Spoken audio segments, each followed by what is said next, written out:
Okay, I think we're ready.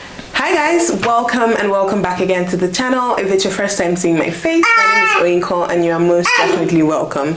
In today's video, I've got my mom and my darling baby here. You guys have already met my baby. Her name is Keaton. Boom. Boom. Boom.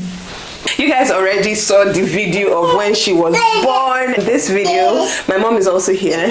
Hi everybody, my name is Ronke and Moiko's mommy. And Keaton. And Keaton's grandma. So we have 3 generations here. This is a purr moment. Purr. Purr. Purr. So guys, in today's video, my mom is going to be giving us a little bit of a story time. This story time was actually followed by a question I saw on Instagram. You know all these blogs that they send in a story, oh, I love this guy so much, he's the love of my life, blah blah blah, but he's just starting out, he's not rich, I don't know if I should marry him, blah blah blah. And that was actually what fueled this story time. So my mom decided to share her own story. Is that the word? Well, not necessarily my own story, but general stories about about people that have started humbly and ended up a bit more less humble and people that have started up less humble and ended up humbly. You know, life happens generally. It does. Okay, so tell us. Okay, first of all, tell us how you met your husband, who happens to be my father. Really? Okay, I did my youth corps in Kano in the year 1990. That was the year I did my youth NYSC. I served in an oil servicing company then, General Oil. And my boss then had a friend, a very, very good friend, who happened to be my husband now. So he would come to the office and, you know, I just thought he was coming to the office to see his friend. Little did I know that he was coming to the office to shadow, to look for a flower a flower to pluck. We got talking, and along the line he asked me out, and I said, well, let's see how it will go. And from there we started going out. How long did you go out for before you 2 years. 2 years. Yes, 2 years. And at a point he asked me to marry him, and I said, well, why not? I love you. Ewo, awesome love. I love you. And so that was how we met and we got married. So when you married, did you have any money? He wasn't poor. He was not a poor person, but he was not wealthy either. He was just comfortable. I mean, we had a rented 3-bedroom apartment. 3-bedroom? Yes, 3-bedroom. In the beginning? Yes, in the beginning in Kano. Amazing. We had although it wasn't furnished when we met. When we met, it wasn't furnished. But before we got married, it was furnished. He was comfortable. He was doing well in his job and all. But then, not everybody starts off wealthy. I know a story about a very, very, very, very wealthy person now. On their wedding day, it was the groom's friend. It was the groom's friend that said, nah, you cannot wear this top. You cannot wear this top. You cannot wear this shoe. And you know, the groom's friend had to rally around themselves to quickly go to the market and get a shirt and a pair of shoes that would size the groom. And he changed before the wedding, you know. And if we're talking about millionaires and multi-millionaires, in fact, if we're talking about billionaires now, I know he's a billionaire and they are very, very comfortable. If the wife had said, no, I cannot, this beginning is too humble, you know, the beginning is too humble. I want to fly private jet from day one. Day one, 20 million naira, day one, you know. She would have missed out on love. On day one. She would have missed out on love. Love yes. Love is overrated. It's not overrated. In my generation, we talk about love, and you know, a lot of people in this our generation, they don't consider love as number one. To them, love is number two. The first thing to them is, oh, he must be a rich man, and then the second thing afterwards is, oh, love. Okay, it's so unfortunate because wealth could develop wings. So if you marry because he's rich, what about if something happens? Because life does happen. What about if something happens along the line and all the wealth goes? You look for a second husband. Oh, okay. So your head count will now be... That doesn't matter. On husbands. It matters, my dear. It matters to who? It matters to your mothers. You can decide to marry 3 husbands. Please, that's not too much. After all, men marry 3 wives. Then officially, that no. Please don't even let's go there. Then officially, you know, there's a way you marry only one man and you have all your children for that man, and officially he has been the only man in your life. But when you now marry 3 men and you have children for the 3, officially you've gone around 3 men. So? No, it's unacceptable, please, Biko. Oh, you know, the world doesn't care nowadays. And that's the unfortunate thing. But obviously, that's not what I'm going to teach my daughter. This is all banter, and it's just for the sake of conversation. I cannot teach my daughter that it's okay to go through 3 men, God forbid. But just for the sake of conversation, I know that the world doesn't care nowadays. Please, I'm loving my hair. Yeah, it suits you. Thank you. But you cannot take it. Okay, when you look for it and you don't see it, just know that I've taken it. It's really nice. It's really nice. What do you guys think?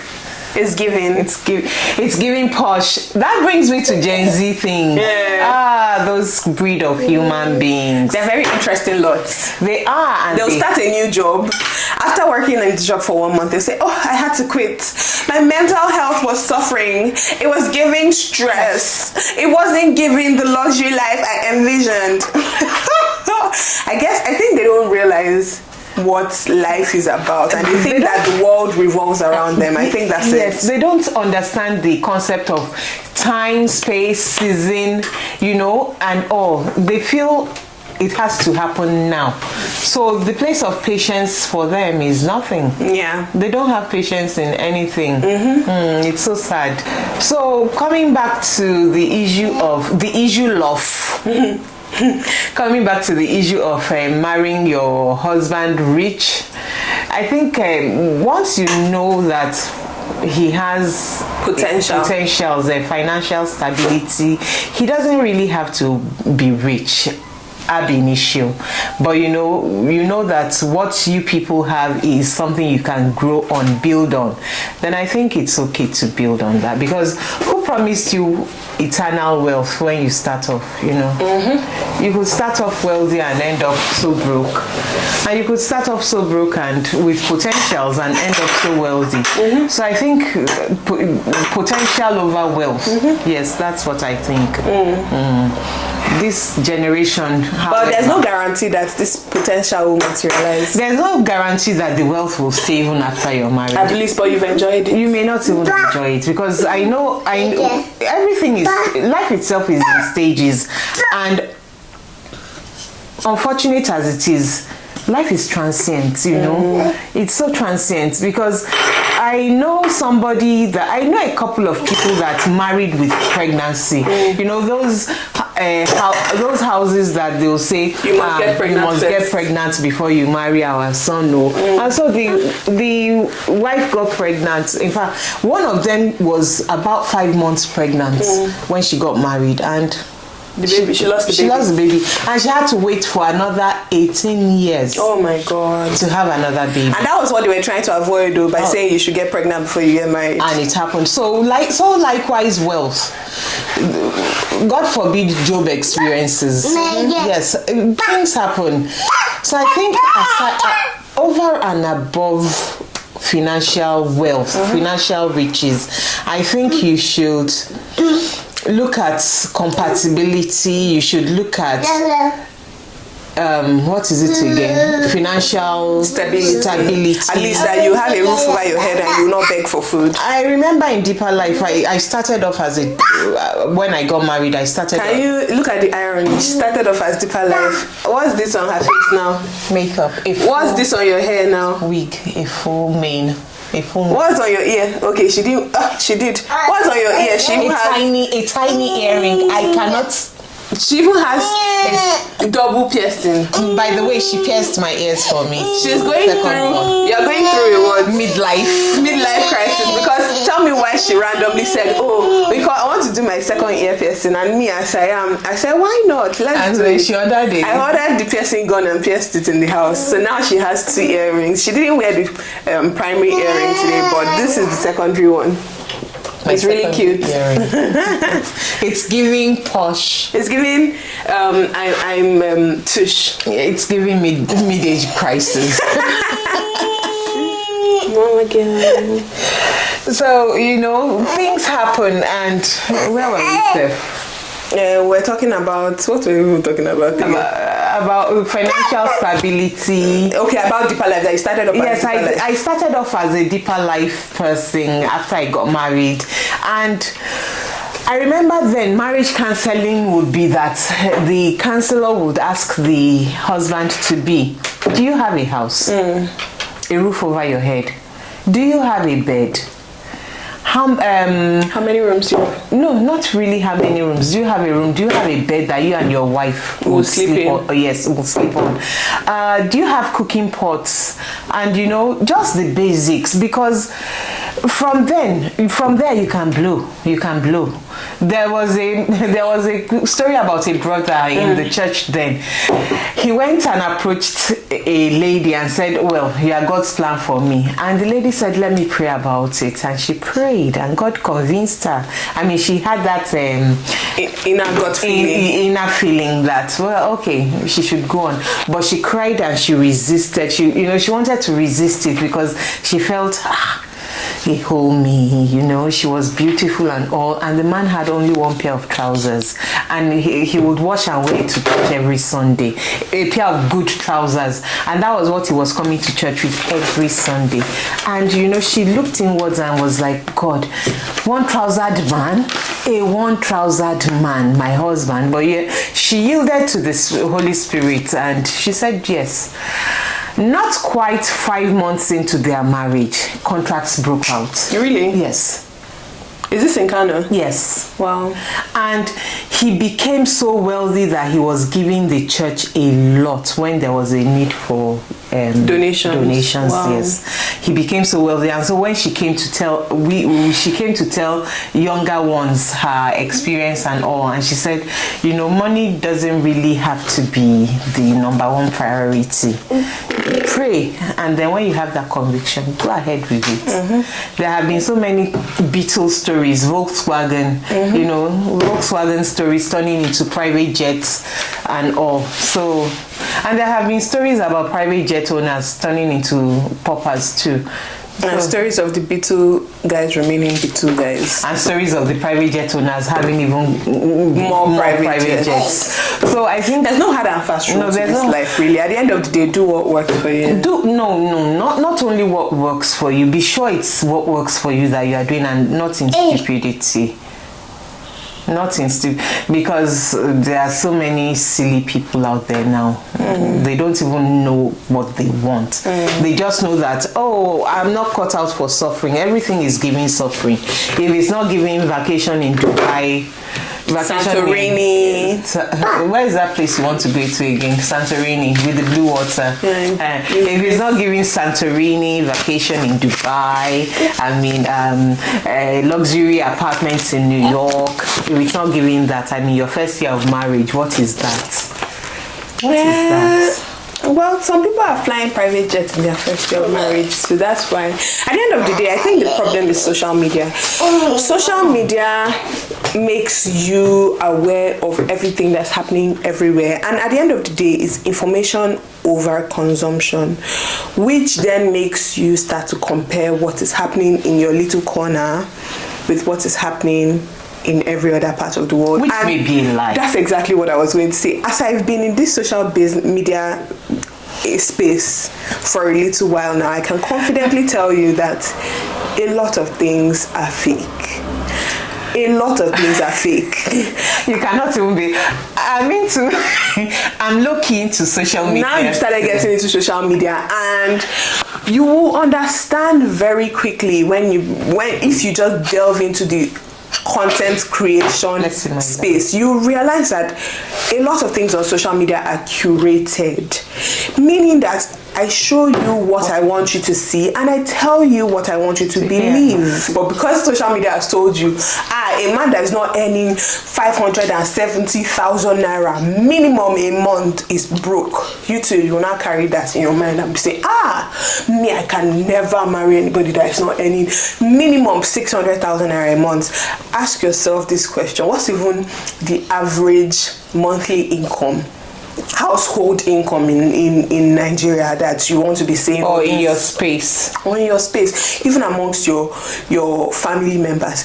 If you are not from a family that they are earning 600,000 naira minimum monthly, of course you're going to attract like-minded people because it's simply the truth. Forget this Nollywood rubbish of, I'm going to meet a rich man and he's going to take me out. That's not the average. That's not the average. If you are rich, you meet a rich person.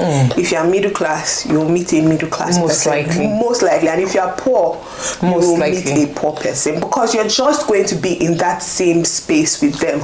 Because you that you're a poor person, that you're selling akara on the street, how on earth will you be in the same space? Not everybody is with Dangote's daughter. Not everybody is Jumoke, the bread seller. Exactly. Do you remember her story now? How on earth? That's why Bello discovered. Would you be in the same space with Dangote? How?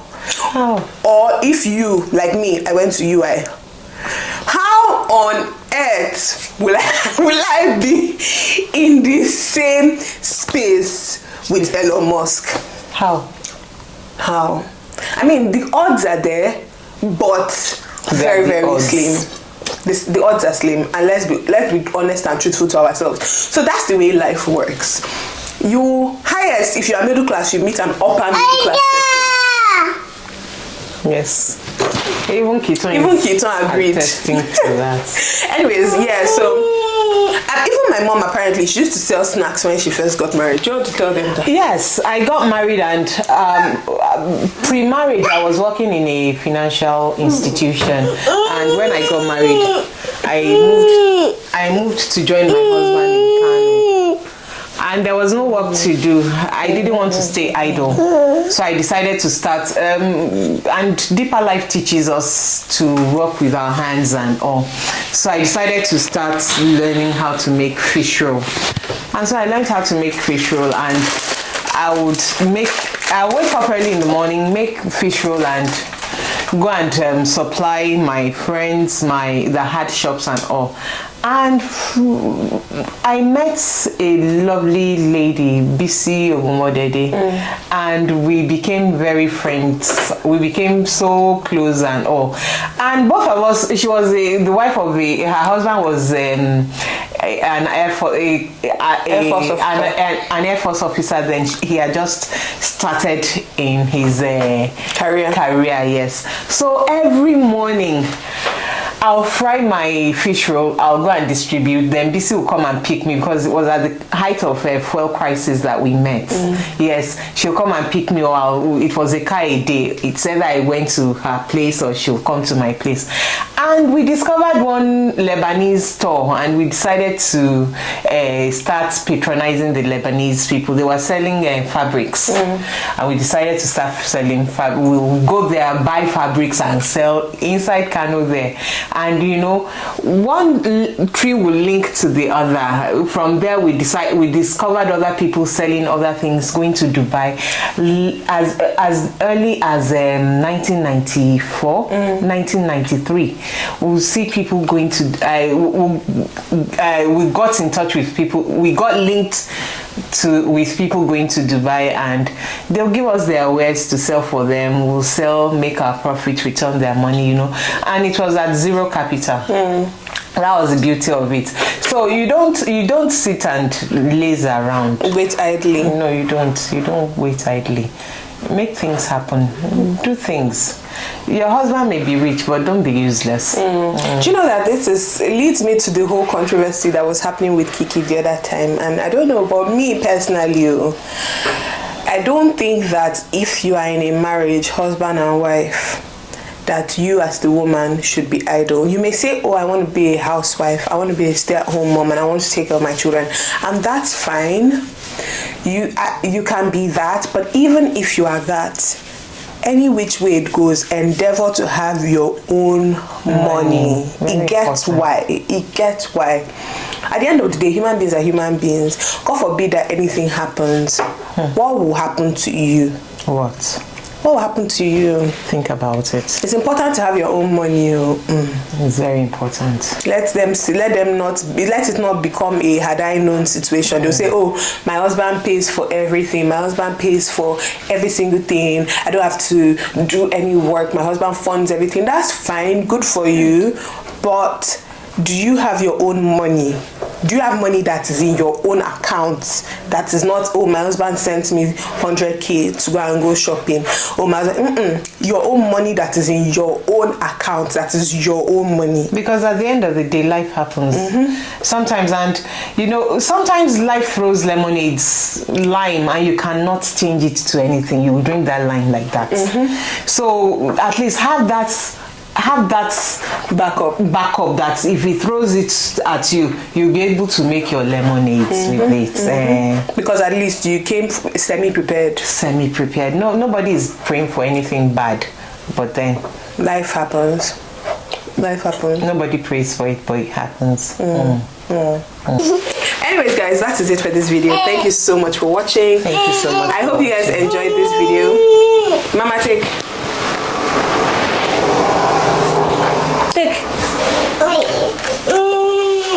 Please don't forget to like, share, and subscribe and all that good stuff.